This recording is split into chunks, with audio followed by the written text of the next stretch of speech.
Thank you for joining us. This is Impact 2020. My name is Nathaniel Watkins, and if you haven't been with us before, what we do is we talk about the current topics that are going on in the country today. Topics such as social injustice, social unrest, the protests, different things that are going on. This week will be a little different. What we're going to do this week is we're going to talk from a male's point of view, more specifically from a Black male's point of view. We're just going to hop right in. We're going to talk about some topics. We're going to discuss them. And for that, we have a great group of guys with us.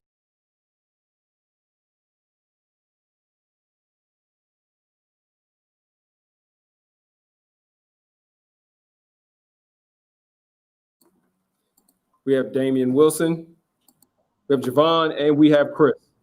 Gentlemen, thank you for joining us. What's going on now? All right. All right, let's hop right in. All right. One of the things to talk about is we've seen what's going on with social injustice. And before we go there, it would be historically irresponsible if we didn't talk about what just happened in the last week. And so for those who didn't know, we had the first woman of color being put onto a major party ticket for the Democratic Party. So Joe Biden is running for president, and he picked Kamala Harris as his vice president, as his running mate. First woman of color.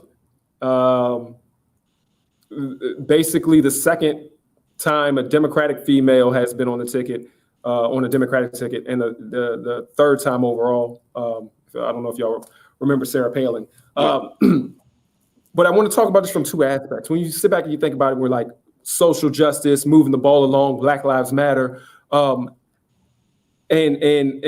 everyone here has either daughters or a mother or sisters or nieces or cousins or whatever. How important is this moment for us as Black people, and for having those people, mothers and daughters and everything like that? How important is this moment for us? So, like, how do you really feel about it?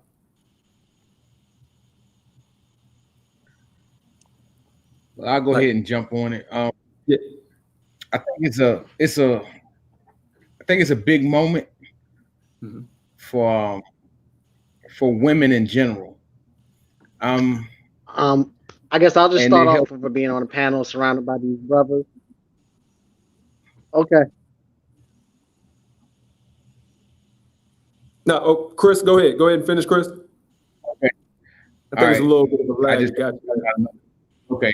But I think it's a big thing, especially when you think about the images of a woman, and now you're seeing a woman of color, the same way Barack Obama kind of inspired young African-American boys to kind of say, well, that might actually be something I can do. I think it's a very similar thing. But I do want to kind of highlight and point out that women of color have always kind of been in the spotlight, so more so than Black men, Black women have been in higher positions. Like, we don't talk about Condoleezza Rice because she worked for George Bush, but she was in a very powerful position for an African-American woman. And Barack Obama appointed a lot of African-American women to judgeships. And so I think it's good, and it helps to kind of push the envelope of saying that African-American women are something to deal with, and they're capable of managing government and managing corporations and doing those things. But I just don't want to kind of push to the side that Black women have kind of been the pushers of Black accomplishment, and since we've been doing it. Yeah, I don't want to get all the Kamala and kind of disregard all of the women that kind of built up that stage for. Right. Eric, yeah. Yeah, I'm sorry, I'm a little late, man. I've been running around, but I hate to interrupt. I caught a little bit of what my brother was saying, but I just want y'all to fill me in for the I guess 10 minutes I missed. Yeah, Well, right now we're talking about Kamala Harris and basically how do we feel about that, and especially from a black man's perspective, because that's what we're going to do totally on the show here today. Damien was about to chime in. How do you really feel about Kamala Harris? Is that really, more specifically, do y'all think does that help just women? Is that helping the whole cause of what's going on right now when we're talking about Black Lives Matter, when we're talking about moving the ball? Is having another politician that looks a little bit more like us, how important is that? How do you really feel?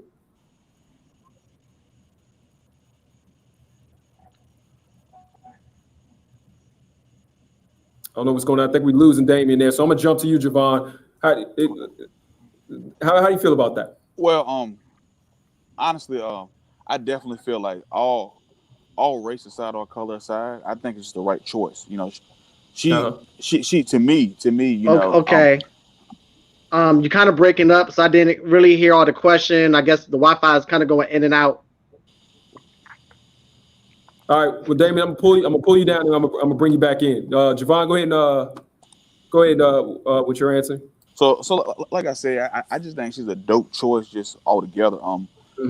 All social media aside, I just think, you know, she's a dope choice just for a lot of things she stands for.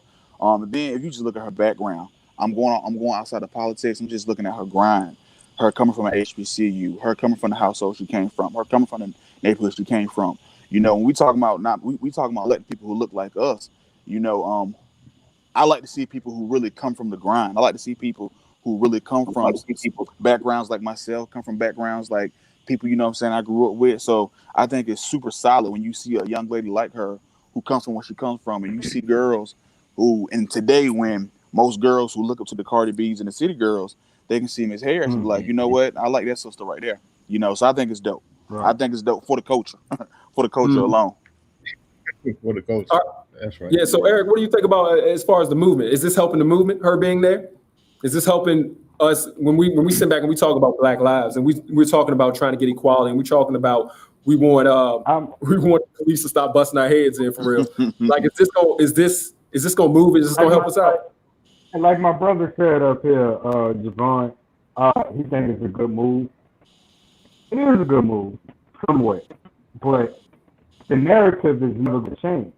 Like, how we gonna change the narrative? Okay, she's a woman of color.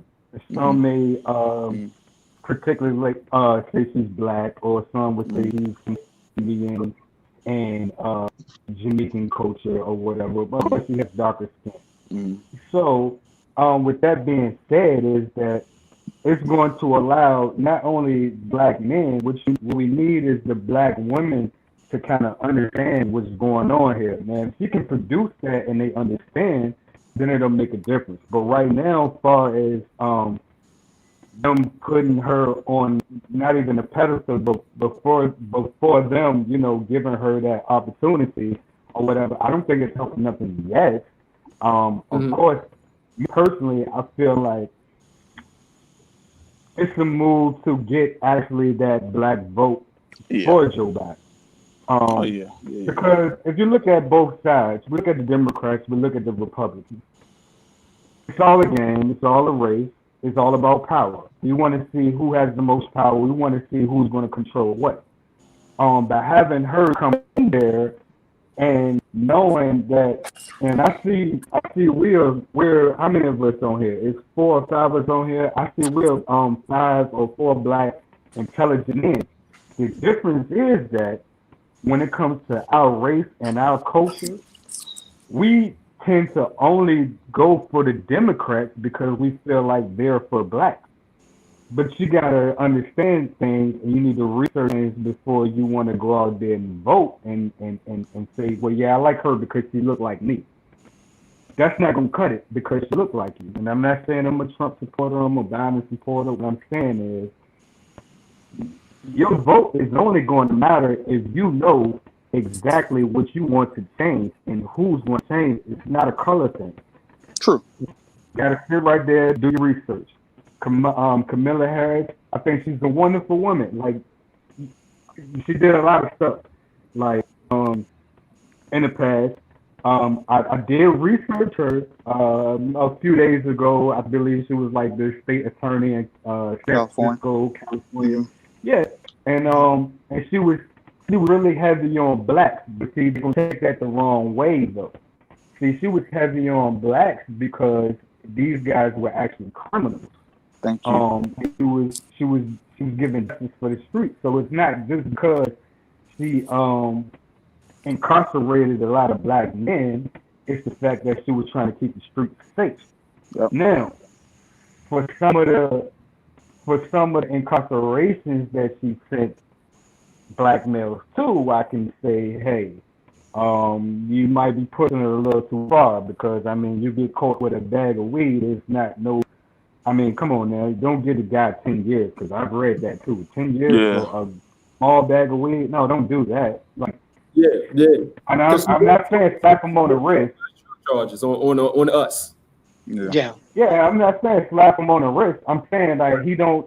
You know what I'm saying? Like, yo, it's listen. Some people of our color, I'm not gonna say we deserve it, but we know right from wrong. All of us know right from wrong, right? So we get in these situations, these predicaments, we got to think about the consequences and not blame it on the higher authorities. Because 9 times out of 10, no, 10 out of 10, when something go wrong, you don't blame it on God, do you? Fact. Nah, you ain't gonna blame it on God. It's your fault. He's testing you. So I mean, you just gotta pay attention. I just want everybody to pay attention to actually what's going on right here. Like, I love the fact that, you know, she's going to be a vice president if he does get elected. I love it. I love some of the words she say. I love her gesture. I love how she speaks. She speaks properly. And, you know, I know she's for black folks. And not only for black folks, but for all people of color. And that's what we need right now. And I feel like a woman right now, a powerful woman, can change the world right now. Good point. Powerful woman. Yeah. All right, Damien, I'm gonna get you in here. All right, I'll make mine quick because I heard what all these brothers said. First of all, black women are the background of the Democratic Party. You look at what happened in Alabama a few years ago and that senator's election campaign, and you look at what, you know, black women have been the stalwarts of the Democrat Party. So the move by Biden was both a strategic move to motivate the black vote. The differences between now and 2016 was that we didn't show up. We didn't show up in Michigan, in Wayne County, Detroit, which is a city that's 85% black. We didn't show up in Pennsylvania. We didn't show up in North Carolina. So we didn't show up because we were not excited and motivated about the vote. And we took things for granted. Now, with what's going on in the current climate of this country, you look at the current administration, you look at what's going on with the coronavirus and their lack of response to it, then, you know, this is the motivation you need to vote. I want to piggyback off with Brother Kent said about we need to look into politics. And there's something called identity politics that we often look at. We think that because the person looks like us, they have our best interests in heart. And then there's that old line which says, all skin folk ain't kinfolk. True. And we have to realize that. And we do have to realize that we have to seek out candidates that have the best interests of our community at heart and seek to make the changes needed for that community. I think Kamala does have that background as a prosecutor, which a lot of times her emphasis or a lot of the case she had was us. But going back to what we're talking about, the criminal justice, those are reforms that were put in place in the mid-'80s when, the Democrats were in power in the Congress and the Senate. It was only the Republicans that had control of the executive office, whereas the Democrats had control of the legislative, which is the Congress and the Senate, from my understanding. So a lot of those laws were passed because of the crack cocaine epidemic, and they were passed because they were trying to be harsher. But in reality, it just ended up disproportionately putting our men in prison, and these sentences that we have and has pretty much devastated black families. So and you're making a great point. And multiply on that, what the Democrats actually did in the 90s with the 3 strikes and legislation, moving the ball along. But hold on, you made a good point. But I want everyone to think. We're gonna go deep on this. So I have no problem saying for Kamala, all in 100% on her. Cool, great, this is good. And y'all got to stay with me now because this is a conversation that people are going to be like, well, nah, you don't need to be having. but we need to talk about it. Barack Obama. Man, I can't talk to y'all if we were all in the same room, but I'll say there's some people who are gonna say, well, he cool, he not an N-word because his mama was white and his daddy came from Africa and he lived in Hawaii and he light skinned. And then they're gonna look at Kamala and say, well, you know, she cool, she not an N-word because her daddy's Jamaican and her mama came from India, you know, and so as African Americans, as African American males, is this a reminder for us who have, which I say the black on black crime, which is having a black mother and a black father, how they look at it? Is this a reminder for us that unless you are exotic black, we still haven't gotten our little piece? That we still don't have someone whose mother or father who is descendants of the African American slave. We have not put a slave ancestor into a position of power. Is this a reminder that we haven't gotten there, that we're not going to get there? Is it important that we get there, or is it fine that we have, in the worst way, light skin representation? Chris, how do you feel about that? Is it important that we get somebody that's? But when you say, when you say I want Chris to hit that. So you saying we got to get some darker skin in the house? That's what you're saying. That's what I hear. Well, I mean, I don't. You know what? When it comes to the law, and we're talking about, you know, the upper echelon of the American legal and governmental system. So we're talking about the law. When we're talking about the law, an N-word is an N-word. It don't matter. You know, historically, you know, what was it? 10%. It was what, 5%? If 5% of your blood came from a African, you were considered black in the United States. So there were white people. I mean, black people that looked daggone near white, and would risk their lives trying to pretend like they were white. You know, and so the society hasn't really shifted, or I think it's in the process of shifting, but it's going to be a slow shift away from thinking, you know, that African American, like you say, a true black, you know, a slave, an ancestor, enslaved African. I mean, we're not quite at that point where we see that blacks and are at the same level as whites, you know, so there's always going to be a stigma to being an African, you know, descendant of an African slave. There's always going to be a stigma with it until we really erase this whole concept of white supremacy that's in our nation. And so I don't see it as an exotic, like you said, exotic. I mean, I know some brothers love a light-skinned girl, but I don't see her as any more exotic than, you know, any other woman, you know. So truth be told, I think the darker she was, the more exotic she would be. But you know, but I think she's I don't think it really quite matters, you know, because you know, you see all the problems that Barack got being a president, you know, all of the disrespect he got that no other president ever got. Not even Trump's getting this kind of level, got some of the, you know, disrespect that Obama got. So I don't think it has anything to do with, you know, the I guess the hereditary nature. Yeah. Go ahead. Yeah. Why do you think Obama got so much heat other than Trump, though? Why do you feel like he got more heat? Like, far as, you know, is it because he was a man of, is a man of color or what? What was it? Like, in your opinion? Oh, no doubt.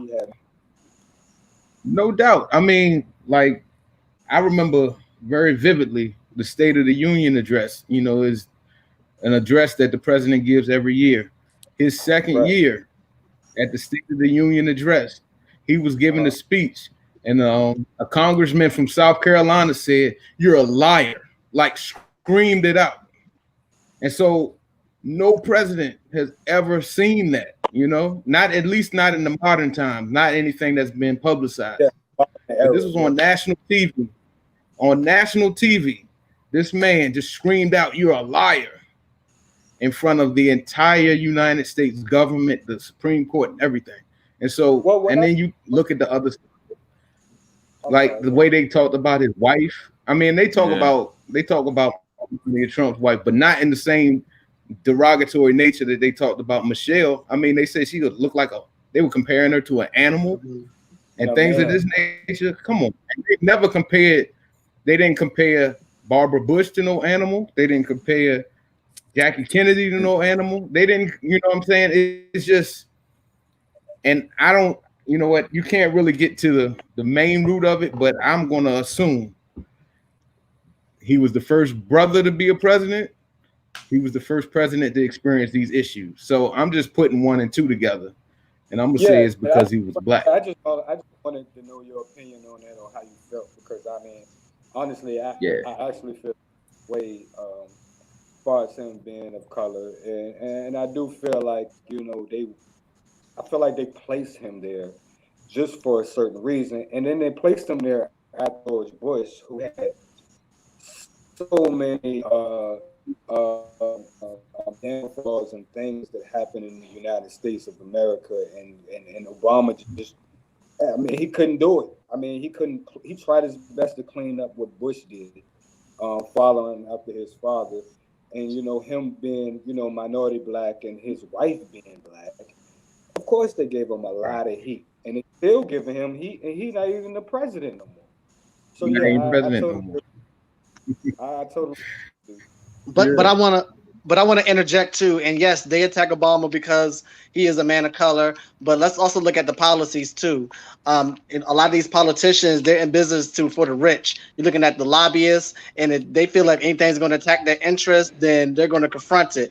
So if some of the stuff that Obama was doing was attacking the rich, then yeah, they're going to lobby against that too. But yeah, color is the root of it. The problem of the 20th century has been the color line, and the problem today in the 21st century continues to be the color line. That's been problematic. Like I said, government and politics is set aside and has always been instituted for the rich. Both parties are guilty of it. One more so than the other. So it's sort of like that fox and the wolf analogy that Malcolm has talked about. One makes you think they're for you when they're really against you, and vice versa. So we just have to really take a look at that. So I make no mistake about it that Obama was attacked because he was black, but also because some of the policies, whatever. And I think the one thing that has happened that, you know, there's some regret was that a lot of his policies weren't pushed forward through, especially when he did have control of both branches of government, due to, I think, Democrats being usually more receptive to trying to work with the party across the aisle. But you don't ever hear about Republicans trying to work with Democrats across the aisle, because the Republicans, and my great aunt said the best, they're the biggest gangsters in the world. Mm-hmm. They're going to push what they want to push through, regardless, especially if they have control and power. When they have the control and that power, they're going to push through their agenda. Bottom line. Good point. I'm gonna go back, Javon. I want to kind of swing it back a little bit to the original question on Kamala and on Barack. So I'm sorry. Looking towards, is it a reminder that a African American descendants from slaves, we still don't have movement in our community quite yet? Hello?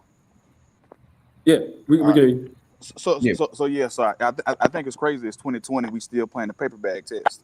You know what I'm saying? Like, I heard one time in the song before, it says, "I don't care if you in the bins, you still an N-word in the coop." So I think regardless of whether you got 10%, 50%, whatever, you know what I'm saying? It doesn't change who you are. Doesn't change what you represent. Doesn't change what your culture is. I'm just as black as they come. Some people joke, say I'm Navy black. My grandma's full-blooded Indian. But end of the day, I can't sit here and tell nobody I'm part of Mystique tribe, because they ain't gonna believe it. You know what I'm saying? Right. So regardless of, I definitely think, you know, I definitely think our people, we're gonna have a microscope on anything that we do. If we look at black athletes, you can see Garrett Baker, you'll see him, and I mean you see Baker Mayfield, and they'll say you know, he's a wild boy, but they'll say he has. But you look at Jameis Winston, he's the exact same person. They'll say he's a thug. Again, at the end of the day, a lot of times people are. I always felt like, you know, I always believed, like, when people see this dark skin, when they see this melanin skin, they get a sense of intimidation.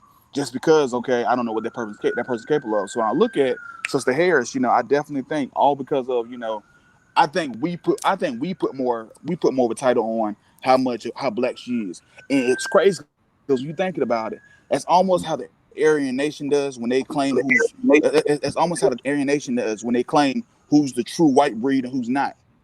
Yeah, you ain't really black. Like she ain't really black. Get into that. Yeah. On anybody else. Yeah. Okay, that's good. That's good. We're going to move the topic a little bit over to some of the news that just came out recently. There was a report that there have been the most significant rise in the number of registered voters, significantly on the Democratic side in the last month.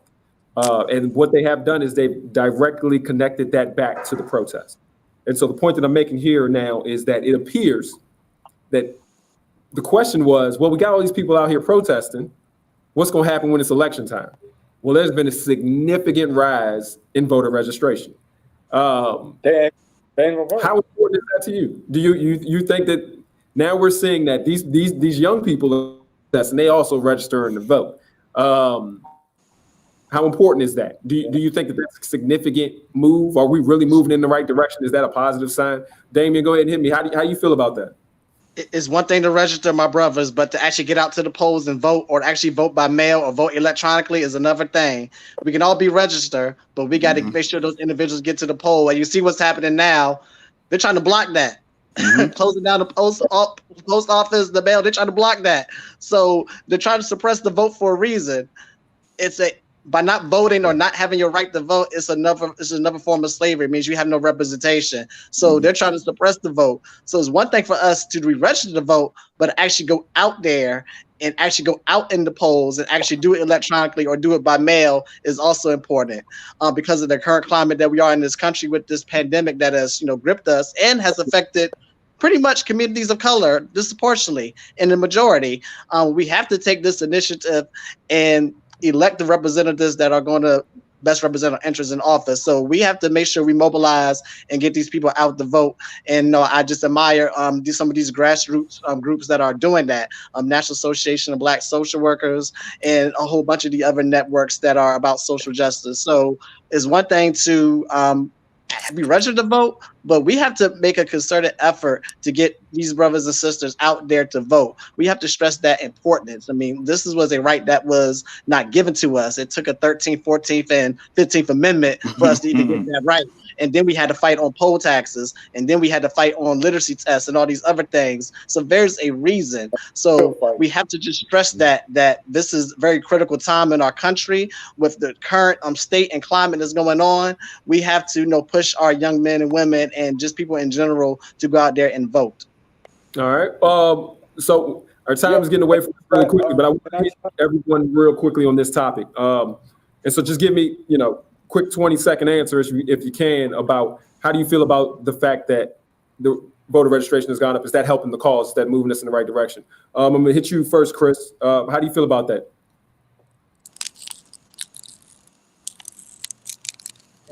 I'm gonna go with Damien, what he said.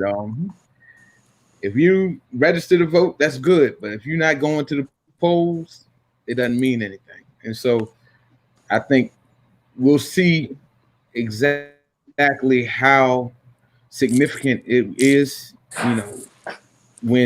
if President Trump is ousted, And so, and I think we got to put a little bit on the fact that, a lot of people really are starting to realize that our president is really incompetent. And so I think that's pressing a little bit of some of this voter registration stuff. So, and you start to look at him more and more on TV, and he's really starting to look a little, I guess, more clownish every day. And so that might, and I think, your average person has common sense. And so when you start to see, okay, this is happening, these things are happening, coronavirus is out of control, the economy is struggling. I don't know if I'm going to be able to keep my job. I'm struggling, like going to the grocery store, the racks are empty. I'm going to get meat and it ain't that much meat there. I went to take my son shoe shopping the other day. That their shoes weren't they had like almost 50% of their normal inventory in the store. So, and then I get on the stage and I see this clown talking about, people need to put UV lights on their, inside their bodies to kill the coronavirus. So like some of these things I think are motivate people to vote, so that's my longer than 20-second answer. Man. Yeah. Javon, 20 seconds, man. Tell me how you feel about that. Is the voter registration, that's the impact? Is that our next step? Is that where we want to be? Are we making strides? I definitely think we're making strides, but I also hope those strides are going to be strides that are progressive, not just something we're doing just to say we did. Like brother said earlier, there are a lot of people registered, but people need to really go to the polls. I was talking to my brother the other day. He's 20 years old. This is going to be his first time voting. And the conversation we had was, he told me he doesn't think he's going to vote. I asked him why. And he said he doesn't think he's going to vote because he really doesn't understand why he should vote. And he says, plus I know if I don't vote, someone else will. So you think about that 18 to 25-year-old group who they kind of feel like, well, somebody else is going to do it for me, so I don't need to.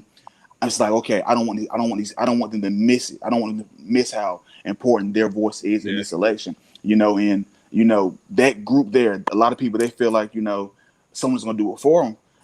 Again, we'll go to we'll register, we'll make a hashtag, we'll be on social media. But it's kind of time to really, be proactive. A lot of us miss it. So I really hope, these numbers that are showing that we're registering, all those same numbers are the ones that go to the polls and actually vote. Yeah, good. Eric, I'm gonna give you the last word here, the last 20 seconds on the same topic. But before that, I always say to people, if it didn't matter what our vote was, why do they work so hard to steal it? People don't steal things of no value. Yep. Go up in your house and take something that's broken. Like they gonna break up in there because they got something of value. So I've never understood that when people be like, my vote don't matter. Then why are they trying to steal it? Like, don't nobody steal nothing that don't matter. Eric, man, you got the last word, 20 seconds, man. Tell us, man, how do you feel about the fact that the voter registration is up? Is that getting us where we need to go? I'm going to try to break this down in 20 seconds. First of all, since we're sitting right here and we're talking about how we're going to do this vote and what we're going to do, I feel like us 5 powerful black men, first, what we have to do is we have to demonstrate and tell these younger kids what's actually going on. We can't force them on who to vote for because it doesn't matter. We need to teach them what it is that's going on and let them make the decision. First, that's what we have to do. Got to make sure they know what's going on and they understand. And it's not about a color thing. Because if you like Trump, you like Trump. If you like Biden, you like Biden. But we need to teach them on why do you choose this and why you don't choose that. And once we get that done, then we can pursue and we can start to make changes. White supremacy is never going to go away. It's never going to go away. It's always going to be there. Slavery is always going to be there. And it's something we got to deal with. But if we can put our minds together and come together as one, as a unity, like we always were, because we were here, this is ours, then we can make a change. Until we get out of that mind, we can make a change. So until then, when that happens, when the rest of us come together and teach these young kids, because that's our future, we already know what we want to do. Now we got to teach those kids what they need to do. And once they find out, then the future is going to change. You're going to see some involvement and different things going on. But right now, it's up to us to change the world and change the kids. Good stuff. All right. Well, fellas, man, I appreciate all y'all coming on here. Our time is really gone. We went a little bit over today, but I think we had great topics. I want all of you back on. We're going to do this again. Guys' perspective, really coming in and discussing some of these topics and moving the ball along. It's for anybody who's paying attention. We are talking about important issues, and it's important to get it from a guy's perspective sometimes because we don't often get to come out here and voice our opinion. Javon, Chris, Eric, Damian, thank you for being here. Also, everyone, please join us on Thursday for our Thursday Thirst at Monty Christian Ministries. We will be having a great discussion where we will have pastors talk about the state of the church. So if you can tune in, that is at 7 o'clock on Thursdays. Nathaniel, Is the church Yes. open yet? Church is open? Yes, and our church is open for everyone who wants to either see it online or come in person. And we will be socially distanced and following all the rules. Fellas, I appreciate y'all again. All right. Well, I appreciate y'all again, and this is Impact 2020. Thank you, and good night. All right. Good night. Love you guys, man. All right, now.